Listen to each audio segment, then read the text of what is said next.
And if you didn't already know, you should know, someone should have told you by now, because we've been talking about it all day. Yes, joining me in the studio right now is a man, living legend to a lot of people. He's been in the music industry for a very long time, and he's pretty much kind of pioneered the whole Asian sound, which quite a lot of people have tried to, try to emulate, and I use tried in capital letters. None other than Mr. Bally Sagoo, joining me in the studio right now. How are we doing? Hello, and a big hi to all the listeners out there. Thank you very much, firstly, for coming on today and talking about the new album, which we'll talk about slowly, but I want to take you, get right into Bally Sagoo. And I want to ask, we're on radio right now, what did it feel like the first time you heard your first ever song on radio? Whew, obviously you're talking about a while ago.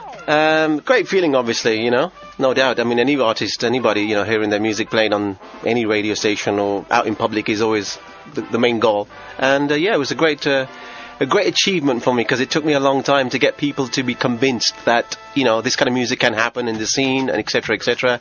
And it was a new sound. And obviously we didn't have all the same tools as what around now, so it was a lot more harder. Most definitely was, and one of the points that you made there in answering that question was it was difficult, because these days there's a lot of people, coming out as producers and wanting to do music and, kind of learning how to use the various different computer programs that are out right now, making it a lot easier. Back then, though, it wasn't as easy as it is today. So I want to ask the question, why? What made you want to go into music in the first place? Well, I mean, a lot of people know my background, as in, I come from a musical family. My parents are a very religious, traditional Punjabi family. My mom sings Shabad Kirtan in the Gurdwara, still to this day. She's always in the Gurdwara singing every day. My father was in a band in the 60s called the Musafas. They cut a record as well. Families are very, very musically, inclined. And that keyboard baja harmonium was always around the house. And, of course, I was influenced by my father. I was more into, however, the non-Indian stuff, because growing up in Birmingham, going to a school, multicultural area of Birmingham, I was listening to a hell of a lot of Boney M, Bee Gees, Bob Marley, the disco soul era, Motown. That was a very big influence. I probably got a serious music collection of that kind of era, and vinyls mainly, and that got injected to me when I was at school. And then while I was at school, I was always finding myself playing at a party, whether it's a birthday, whatever. I don't know if it was called being a DJ or anything. I was just doing what I enjoy playing, which is cassettes. And then I progressed from there, and then I started doing more stuff in my room, as in experimenting with Western songs. The Indian stuff came years later, as in the 80s. And then 80s, I started dabbling around with, obviously, some Desi songs. And then my first break came with the Hey Jamala Tu Tak song in 1990. Malkeet Singh's track, and that was when I got the first opportunity to go to a professional studio. My bedroom was called Currywood Studios, because I dreamt of having a studio, and so my bedroom was CWS, and it just sounded good, like, what CWS, man? Currywood Studio. And then obviously I got this chance, and then I got the vocal from Oriental Star Agencies, Birmingham-based record label. They said, how would you like to go into studio and take this record and strip it down and do your thing? And then the doors opened from there, man, and then my first album came, Wham Bam, 1990, featured UK Bhangra artists, and there were Bhangra remixes. And the technology was a lot different. I had an Atari 1040 computer using a program called C-Lab Creator. Wow. Had an Akai sampler, had 30 seconds of sample time, and it was a great way to come through. I mean, we were recording on tape, and we didn't have all this hard drive business. We were recording the tape, and just like your DAT machine there behind, I got one of those as well. So half my stuff was mastered on that. And then the doors kind of just opened from there, and then immediately I got different opportunities to work with the later star Nusrat Ali Khan, who flew into the studio, and I worked the whole day on this project, Magic Touch. And then obviously the vocals were all laid in one day, and then I spent the next 6 months on putting the thing together, and then the doors open from there more. Amitabh Bachchan, and you name it. Okay, we spoke a little while ago off air about the whole point of, it was cassettes back then, a whole different era to what it is today, with regards to, obviously, it's a lot more digital and stuff, and in between then there's been CDs, which are kind of even becoming extinct themselves as well. Cassettes then, and going back to the whole era, because some people listening today might be going, who? What are you on about? Cassettes. Tell us a little bit about how hard it was in terms of actually being able to, because you said it was a remix album, the first album that you did, but remixing wasn't a case of, opening up Fruity Loops today and just putting a little sample over. No, it was a lot different then, I mean, obviously, I did a lot of early remixes, or cover versions, as I would rather say, and then, there was the opportunity to do a lot of other types of work and collaborations, etc., etc. But the scene obviously has changed a lot since those days. I mean, you know, we definitely came through a very harder struggle. We didn't have YouTubes, we don't have videos. I mean, even the giants that I call the giants, which are the Heras and Premis, and I will always reminisce about those days. For me, it was a very, very important time, as in the 90s, the early 90s especially, and the late 80s even, you know, when you used to go around London. There was always this riff, Birmingham, London thing, you know. Obviously, Birmingham is always better than London, we already know that. But we don't need to go there right now.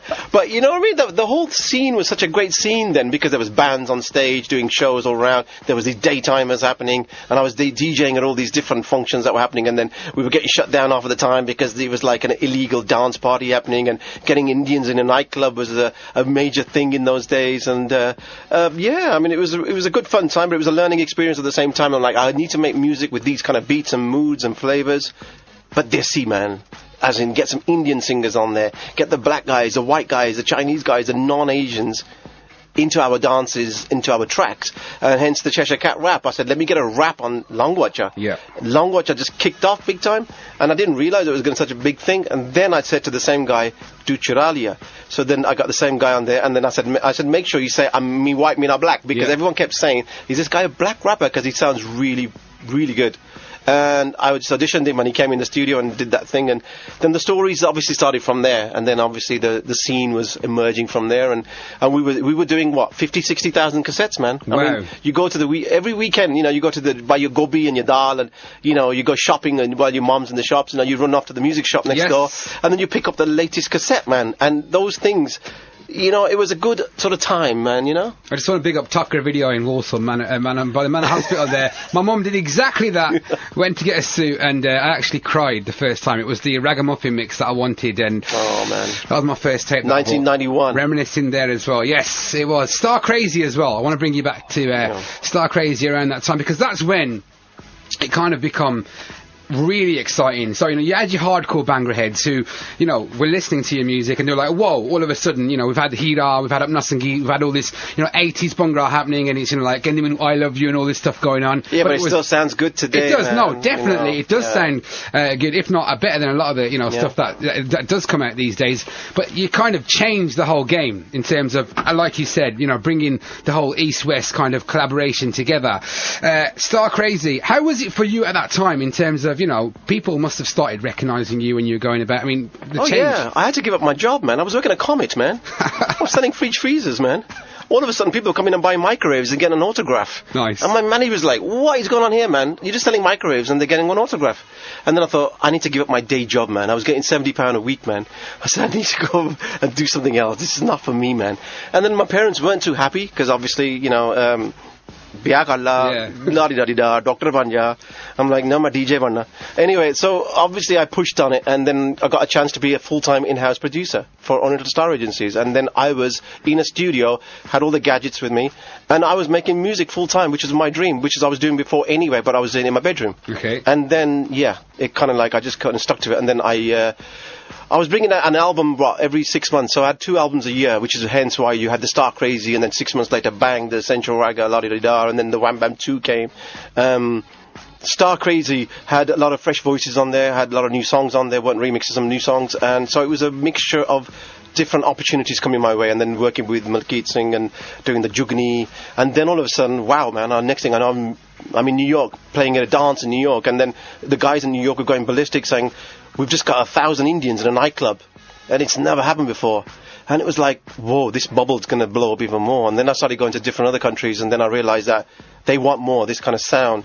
And then obviously I was bringing that through into my music. Wham Bam, you touched on there, kind of, you just easily went into it. Do you know, well, you probably do know, because, you know, you made the track and the album itself, but I remember quite clearly the anticipation and the excitement. Now, I was quite young then, but I've got an older brother who's, you know, is older than me, and he was around that age where he was right into his Bhangra music, and I Bhangra music, Bhangra, was sorry, it? But you know what it is? It's Indian, Punjabi, Bhangra music, alright, I'll say it fully there. Thanks, it's live on air, Bally Sagoo just rinsed me. It's all good. I was just joking, man. I know, it's okay, it's a family show, man. It's fine. That's exactly what it is. Going back to Bhangra, of course, and that's exactly what it is. Thank you very much for saying that. On that whole basis, though, it was the most eagerly anticipated album. People were like, Nikalgi, Nikalgi. They were phoning up shops. Is it out yet? No. Is it out yet? No. Because obviously there wasn't internet and stuff like that there is today. do you know the excitement that was around Wham Bam 2 at the time? And that was before. Yeah, I think I did a jingle on one of the albums, and I thought, Wham Bam Volume 2 coming soon. I remember it. I hadn't even recorded the album yet, man. I just thought I'll just make a jingle. So talk about putting pressure on me. Absolutely. But it was an idea. I said, let me just advertise with a jingle on the end of the album. And then there was this little advert, and my T-boy made the advert for me because he had that real deep voice. These are the memories, man, back in the days. And yeah, he made this jingle, and I got everybody excited, not just here, but a big market, Canada, America. Because the last thing I was thinking about was India. Because India was going to happen years later for me. I mean, the Hindi Bollywood stuff came when I was ready to tackle the Bollywood market. Because for me, first, the Bhangra thing had to happen, and I had to do the UK stuff. And yeah, I mean, the wait for Wham Bam 2, it was called The Second Massacre, remember? Yes, I do. I called it The Second Massacre, because it was like the beating from the first one. I didn't realize it was going to be like that. And then, yeah, I mean, first of all, the title, Wham Bam, from a Batman movie, Wham Bam, pow, wow. That's where I got the title from. And then, obviously, there's never been a 3 or a 4 or a 5. I don't know, maybe one day there may be. But I didn't realize I would do that second one. But it came a couple of years later anyway, But yeah, I mean, it was a good time. I still remember the iconic, the cover design as well, the design. Push this button and it was a red sleeve. Yes. And then you got the little dancer, the jokers. That's it. My brother-in-law designed that because budgets were tight, man. So I asked my brother-in-law, can you design me a sleeve? Family show, keeping it real, just saying it how it is. Absolutely, man. Guys, if you are just locked on and listening right now, you don't know what's going on right now, you are locked on and listening to myself, Tarv, on Buzz Radio, interviewing the man that pioneered Bhangra music, the man they call Bally Sagoo. Gonna take a quick break right now, gonna come back, more in conversation. If you want to get in touch, ask any questions at all, send them in to me, 07925 700 272. Welcome back, ladies and gentlemen. The time right now is 25 minutes past 5. As you've just been hearing there, I've been speaking to the man for the last 25 minutes, which is known worldwide, internationally as Bally Sagoo. So, Bally, thank you very much for still being here right now. He's getting, hold on. Hey man, it's good to be here, man. It's nice. Sorry, but it's that, obviously, advertisement, and stuff like that, you know what I mean? But we're back now, and we were talking about, of course, the whole hype and everything, just based on a jingle, which I found out today, years later. I'll tell my big brother now, he's going to be like, what? Gutted, I'm probably going to take a whole part of his childhood upbringing out. Okay, Wham Bam 2. Then it kind of did go Wham Bam from there. Where did it go from there?